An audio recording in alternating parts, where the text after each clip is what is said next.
1991లో 85 కోట్ల మంది ఉన్న మన భారతదేశంలో కనీసం ఆయిల్, మెడిసిన్స్ ఇంకా బేసిక్ ఎసెన్షియల్స్ ఇంపోర్ట్ చేయడానికి కూడా డబ్బులు లేకుండే. మనం ఏ స్టేజ్లో ఉన్నామంటే 46 టన్నుల బంగారంని ఫారెన్ బ్యాంక్స్లో తాకట్టు పెట్టి లోన్స్ తీసుకున్నాం. ఇండియా ఆల్మోస్ట్ బ్యాంకరప్సీ ఎడ్జ్లో ఉండేది. అదే టైంకి మన దేశాన్ని కాపాడడానికి తెలంగాణకు చెందిన పివి నరసింహారావు గారు ఒక వెలుగులా వచ్చారు.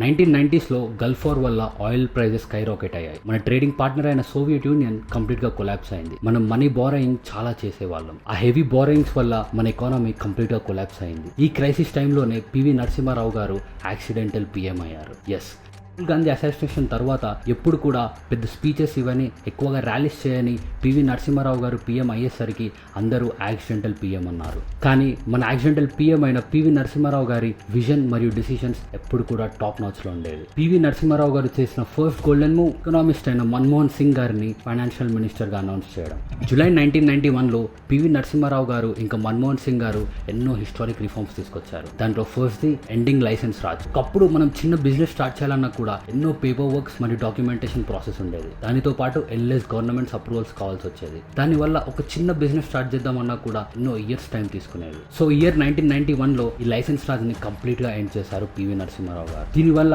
ఎన్నో స్మాల్ స్కేల్ ఇంకా లార్జ్ స్కేల్ బిజినెస్ కి పుష్ వచ్చింది. Next, welcoming foreign investments and removing import restrictions. ఒకప్పుడు ఫారిన్ కంపెనీస్ ఇండియాలో ఇన్వెస్ట్ చేయాలన్నా, వాళ్ళ ప్రోడక్ట్ లాంచ్ చేయాలన్నా కూడా ఎన్నో ట్యాక్సెస్ మరియు రిస్ట్రిక్షన్స్ ఉండేవి. దీనివల్ల ఎప్పుడు కూడా ఫారిన్ కంపెనీస్ ఇండియా వైపు ఇంట్రెస్ట్ చూపించేది కాదు. కానీ 1991 రిఫార్మ్స్ తర్వాత ఆ ఇంపోర్ట్ రిస్ట్రిక్షన్స్ ఇంకా ట్యాక్సెస్ తగ్గించారు. దానివల్ల ఎన్నో MNCs like Pepsi, Hyundai, Samsung, Sony ఇలాంటివి చాలా కంపెనీస్ వచ్చాయి. దెన్ జూలై 1991లో పివి నరసింహారావు గారు పొలిటికల్లీ డేంజరస్ మూవ్ తీసుకున్నాడు. ఏంటంటే రూపీని 20% డివాల్యూ చేశాడు. దీనివల్ల గ్లోబల్ మార్కెట్స్ లో ఇండియాకి డిమాండ్ పెరిగిపోయింది. కానీ this was a dangerous move. ఈ రిఫార్మ్స్ ని టెక్నికల్ గా లిబరైజేషన్, గ్లోబలైజేషన్ ఇంకా ప్రైవేటైజేషన్ అంటారు. ఒకప్పుడు బంగారం తాకట్టు పెట్టి లోన్ తీసుకున్న భారతదేశం ఇప్పుడు $682 బిలియన్ ఫారెన్ రిజర్వ్ హోల్డ్ చేస్తుంది. 1991లో $18 బిలియన్ ఎక్స్పోర్ట్ చేస్తే మనం ఇప్పుడు $790 బిలియన్ ఎక్స్పోర్ట్ చేస్తున్నాం. మన ఇండియన్ జీడిపి $270 బిలియన్ నుండి $4.15 ట్రిలియన్ అయ్యింది. Made India world's fastest growing major economy. ఇదంతా పాసిబుల్ అయ్యింది 1991లో పివి నరసింహారావు గారి బోల్డ్ మూవ్స్ వల్ల.